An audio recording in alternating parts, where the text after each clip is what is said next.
नमस्कार दर्शक मित्रों, जय बजरंगबली, जय श्री राम। आज है हनुमान जयंती। इसके उपलक्ष्य में हम प्रभु हनुमान जी का पूजन करेंगे, उनका अर्चन करेंगे। और क्यों हम मनाते हैं हनुमान जयंती, जानेंगे इसका रहस्य। यद्यपि हनुमान जयंती के बारे में दो चीजें हैं। दीपावली के पहले जो नरक चतुर्दशी आती है उस दिन को भी हनुमान जयंती के रूप में पूजा जाता है और आज के दिन भी उसे हनुमान जयंती के रूप में माना जाता है। अब इनमें है तथ्य क्या, यह देखेंगे। पहले हनुमान जी को वंदन करेंगे। मनोर्जवम मारुततुल्य वेगम जतीन्द्रियं बोधिमतां वरिष्ठं वातात्मजं वानरयूथ मुख्यं श्रीरामदूतं शरणं प्रपद्ये। भगवान हनुमान जी के दूत, ऐसे भगवान जो हनुमान जी हैं वह राम के दूत हैं। राम के दूत में इनके रूप में ही इन्हें जाना जाता है। बहुत सारी इनके बारे में तथ्यताएं और कुछ महत्व और कुछ मान्यताएं प्रचलित हैं। महत्वपूर्ण मान्यता यह है कि हनुमान जी चिरंजीवी हैं, यानी भगवान श्री राम ने इनको चिरंजीवी का वरदान दिया।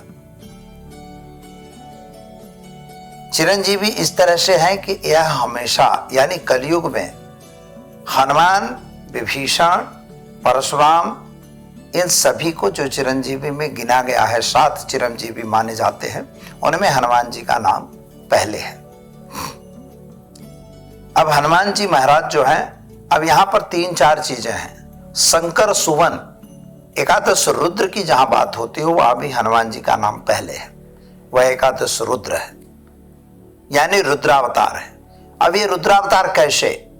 तो भगवान रामावतार हुआ जब त्रेता युग में, तो भगवान शिव को भी, जैसे जब भगवान अवतरित होते हैं, कोई भी देवता अवतरित होता है तो उनके पीछे पीछे सारे देवतागण आते हैं पृथ्वी पर विविध रूपों में। भगवान शिव भी हनुमान जी के रूप में यहां पर अवतरण हुए। इनके अवतरण की दूसरी एक कहानी ऐसी है कि जब पिंड बनाया गया, जो पुत्रेष्ठी यज्ञ मतलब दशरथ राजा ने किया, तो उनमें जो पिंड थे तो 3 पिंड अग्नि नारायण ने दिया। कौशल्या को दिया गया, कैकेयी को भी दिया गया। कौशल्या और कैकेयी ने भी अपने से ही, और एक उनको भी दिया गया जो सुमित्रा थी। लेकिन इन दोनों को सुमित्रा से प्रेम होने से इन्होंने अपने पिंड में से थोड़ा थोड़ा भाग उनको अलग से दिया। उन्होंने अपना पिंड तो खा ही लिया था और उसी पिंड में से एक पिंड रख दिया। एक पिंड खाया और एक रख दिया। कहते हैं कि वहां से वो गिद्धराज उसको उठा के, यानी गिद्ध का मतलब यहां धर्म की बात है, उन्होंने उठा के ले जाके, क्योंकि अंजनी जो अंजना माई थी, तो अंजना माई के संतान नहीं थी। केसरी नंदन भगवान जो हनुमान जी हैं वो केसरी नंदन कहे जाते हैं। तो केसरी नंदन के संतान न होने से ये लोग सूर्य भगवान को अर्घ्य दे रहे थे। और वहां से पिंड जो उठाया गया था, वह पिंड जो था वह सीधे से अंजनी मतलब केसरी के हाथ में पड़ा। जो अर्घ्य दे रहे थे हाथ में ही वह पिंड आया। उन्होंने इसको पिंड समझ के, प्रसाद समझ के और अंजना माई को खिला दिया। अब यहां पर भगवान रुद्र के रूप में वह जो पिंड था वो भगवान रुद्र के स्वरूप में, इनको पहले भी पूर्व में भी वरदान मिला था। तो उन वरदान की वजह से वह पिंड जो था वह हनुमान जी के रूप में प्रकट हुए। वहां भगवान शिव जो है वो हनुमान जी के रूप में प्रकट हुए। इसके पीछे एक दूसरी कहानी भी है कि जब नारद जी को मोह हो गया, तो मोह के समय उन्होंने भगवान से अपना रूप मांगा कि प्रभु ऐसा रूप दो कि हमें वह कन्या जो विश्व मोहिनी कन्या है वो हमें स्वीकार कर ले। यानी एक संत को, यानी एक जो योगीश्वर थे, जो योगी पुरुष थे, ऐसे नारद जी जैसे महात्मा को भी मोह हो गया। तो वहां भगवान ने उनको बंदर का रूप दे दिया। कन्या ने उन्हें स्वीकारा नहीं। यह भी माया भगवान की रचाई हुई माया थी, जो नगरी कुछ थी नहीं लेकिन माया के रूप में बना दी गई, क्योंकि नारद को थोड़ा अहंकार हुआ। और ये मित्रों याद रखिए कि भगवान का खुराक अहंकार है। अगर आपके मन में अहंकार आ गया तो आप समझ लीजिए कि फिर आपका वो अहंकार चलेगा नहीं, कहीं ना कहीं से भगवान आपको डैमेज करेंगे, नुकसान करेंगे। वह अहंकार तोड़ दिया भगवान ने। जब उन्होंने पानी में जो लोग हंस रहे थे और वहां पर पानी में देखा तो उनको बंदर का चेहरा देखने से नारद जी ने उन्हें श्राप दिया कि प्रभु, जैसे मैं माया के मोहित होकर स्त्री के लिए मोहित हुआ तो आप भी अपनी माया के पीछे पागल की तरह दौड़ोगे। आप भी स्त्री विमोह, इस स्त्री का बिछोह भोगोगे, और साथ ही में आपको जैसे हमें रूप दिया यही लोग आपकी हेल्प करेंगे, यही मदद करेंगे। इसीलिए बंदर लोगों ने मदद किया। इसके लिए स्क्रूटिनाइज किया जाए तो ऐसा है कि एक बंदर जाति थी, राक्षस जाति थी और एक मनुष्य जाति थी जो आर्य थे। तो मनुष्य जाति के भगवान राम वगैरह थे। ये आर्यों ने बंदर जाति को मिला के, क्योंकि उस समय बंदर जाति बहुत मजबूत थी। बाली वगैरह को कहा जा रहा है, जैसे बाली थे, सुग्रीव थे, हनुमान थे, ये सब सामान्य नहीं थे और ये सब देवता अवतार थे। इंद्र के कोई अवतार थे, कोई इंद्र के पुत्र थे, कोई मतलब हर रूप से देवता लोग पृथ्वी पे अवतरित हुए थे। क्योंकि जब जब हो ही धर्म की हानि, बाढ़े असुर अधम अभिमानी, तब तब प्रभु ले ही मनुज अवतारा, तब तब भगवान मनुष्य का अवतार लेते हैं। तो वो अवतार जब लेते हैं तो अवतार यानी भगवान जब मनुष्य के रूप में आते हैं तो सभी देवता भी मनुष्य के रूप में यहां आते हैं पृथ्वी पर, किसी न किसी रूप से आएंगे, क्योंकि भगवान की मदद उनको करना है, वो उनके गण हैं।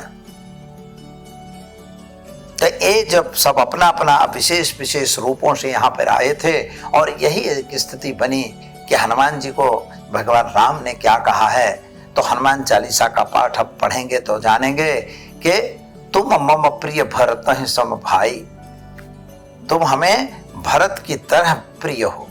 यानी भरत को भगवान राम बहुत मानते थे, तो ऐसे भरत की तरह तुम मुझे प्रिय हो। किसको कहते हैं? भगवान हनुमान जी को। एक कहानी और है मित्रों, अष्ट सिद्ध नवनिधि के दाता असवर दीन जानकी माता। माता जानकी ने भगवान हनुमान जी को अष्ट सिद्धि और नवनिधि के दाता के रूप में वरदान दे दिया। अब ये वरदान यानी डिग्री हुई उनकी, यानी 17 विषय से पीएचडी थे हनुमान जी, एक विषय से नहीं। इसीलिए कहा था बल बुद्धि विद्या देहु मोहि हरहु कलेश विकार। आपको क्या चाहिए? बल चाहिए तो भगवान हनुमान जी से लीजिए, बुद्धि चाहिए तो हनुमान जी से लीजिए, बल बुद्धि विद्या और विद्या चाहिए तब भी हनुमान जी दे सकते हैं। बल बुद्धि विद्या देहु मोहि हरहु कलेश विकार। हमारे जो दुख हैं उन्हें भी दूर करो, हमारे जो विकार हैं उन्हें भी दूर करो। क्योंकि भगवान माता सीता ने, भाई सीता माता जो थी वो सामान्य तो थी नहीं, राजा जनक की पुत्री थी और जनक की पुत्री थी। दूसरी बात, महालक्ष्मी का अवतार माना जाता है, पर हम जनक की पुत्री मानते हैं तो जनक की यूनिवर्सिटी थी उनकी खुद की, क्योंकि वहां पर बहुत बुद्धिशाली लोग थे। जनक खुद विदेह थे, यानी तो उनके पास जो विद्या थी तो उन्होंने डिग्री का मालिक संचालन माता को दिया था। तो वो माता ने उनको आशीर्वाद में अष्ट सिद्ध नवनिधि के दाता असवर दीन जानकी माता। अष्ट सिद्धियां आप जानते ही हैं, अणिमा लघिमा महिमा गरिमा। ये जो सिद्धियां हैं, छोटा बन जाना, बड़ा बन जाना, उड़ जाना, मतलब लुप्त हो जाना, अक्षम अलक्ष्य हो जाना, ये जो शक्तियां थी, ये सारी शक्तियां माता सीता ने भगवान हनुमान जी को प्रदान की थी। इसलिए भगवान हनुमान जी एक बहुत ही सक्षम देवता के रूप में थे और आज भी पृथ्वी पर हनुमान जी सक्षम हैं। शनि को उन्होंने बचाया था, शनि को बचाया, उल्टा लटका हुआ था जब लंका में घूम रहे थे रावण ने सभी ग्रहों को उल्टा लटकाया था, उसमें शनि को उल्टा लटकाया था। शनि ने भगवान हनुमान जी जानते थे, बुद्धिशाली थे कि अगर इस शनि की दृष्टि लंका पे नहीं पड़ेगी तो लंका कभी विध्वंस नहीं हो सकती। इसलिए उन्होंने शनि को उल्टा सीधा कर दिया, छोड़ दिया। जैसे शनि को छोड़ते हैं, लंका का दहन भी भगवान हनुमान जी ने कर दिया। मशक रूप, छोटा सा रूप ले लिया, मैंने अभी बताया। तो ऐसे भगवान हनुमान जी थे। लंका की इतनी सुंदर जो व्यवस्था थी उसको भेदने का काम, लंकनी नाम राक्षसी एका, ऐसी लंकनी राक्षसी जो थी वह रडार थी। लंका में कोई भी शत्रु प्रवेश नहीं कर सकता था। अगर कोई भी घुसा तो वह रडार उसका पकड़ लेता था। लेकिन हनुमान जी ने उसको भी तोड़ दिया और लंका में प्रवेश कर लिया। विभीषण को अपना मित्र बना लिया, रावण के भाई को, यानी शत्रु के ही भाई को मित्र बनाकर और उस पर अपना कार्यक्रम कर लिया। यानी उनको भी सलाह दे दिया, चिंता मत करो, भगवान से हम आपको बहुत बड़ा पद दिलवा देंगे, आपको ही राजा बनवाएंगे। लालच आई अपने पद की लालच में आदमी क्या नहीं करता है, तो आप जानते ही हो। तो इस तरह से भगवान हनुमान जी जो थे वो परम शक्तिशाली थे। रावण की लंका को भी जला दिया। राम को सीता का पता बताया। क्या राम नहीं जानते थे? ऐसा नहीं था, राम तो जानते थे, लेकिन हनुमान जी की मदद लेना जरूरी था, क्योंकि रावण शंकर का भक्त था और राम शंकर के उपासक थे। तो ऐसे कैसे हो सकता है? इसलिए शिव के रूप में हनुमान जी वहां जाके और लंका का विध्वंस करते हैं। तो मित्र, यह तो कहानी है, लेकिन आज है हनुमान जयंती। निश्चित भगवान हनुमान जी की पूजा करिए। भगवान हनुमान जी को आंकड़ा, यानी जो मदार कहते हैं, मदार के पुष्प बहुत प्रिय हैं। तेल और सिंदूर उनको चढ़ाया जाता है, उनको लंगोट पहनाया जाता है, उनको बूंदी मोतीचूर के लड्डू के भोग लगाए जाते हैं, उनको आप श्रीफल नारियल वगैरह दे सकते हैं। और ख़ास तौर पर कुछ उपाय मैं बता रहा हूँ। अगर मान लीजिए नहीं है नौकरी, तो 5 मंगलवार तक नियमित रूप से 5 लौंग लगाकर ओम हुम हनुमते रुद्रात्मकाय हुम फट मंत्र को बोलकर हनुमान जी को मोतीचूर के लड्डू चढ़ाइए। जरूर आपको नौकरी मिल जाएगी, अथवा नौकरी में रही हुई समस्याओं से आपका निजात हो जाएगा। अगर आपको शत्रुओं से त्रस्त हो रहे हैं, तो शत्रुओं को से त्रस्त के लिए आपको यही मंत्र ओम हुम हनुमते रुद्रात्मकाय हुम फट स्वाहा करके 108 लौंग की माला भगवान हनुमान जी को चढ़ाइए। निश्चित आपके शत्रु शांत हो जाएंगे।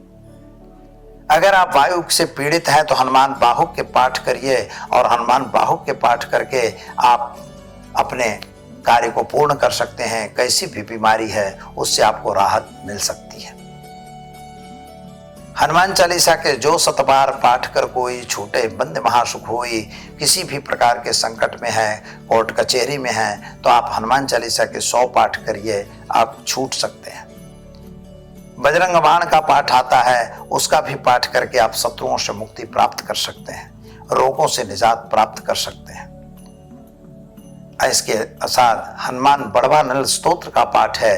कैसा भी को कोर्ट कचहरी की मैटर है उसके लिए भी इसका पाठावृत्ति की जाती है।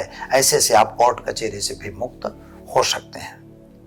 और नियमित रूप से शनिवार और मंगलवार को भगवान हनुमान जी का दर्शन करिए, वहाँ पर श्रीफल वगैरह दीजिए, उनको चोला चढ़ाइए और उनको शायद सिंदूर तेल चढ़ाइए। इससे आपका काम जल्दी ही सफल होगा।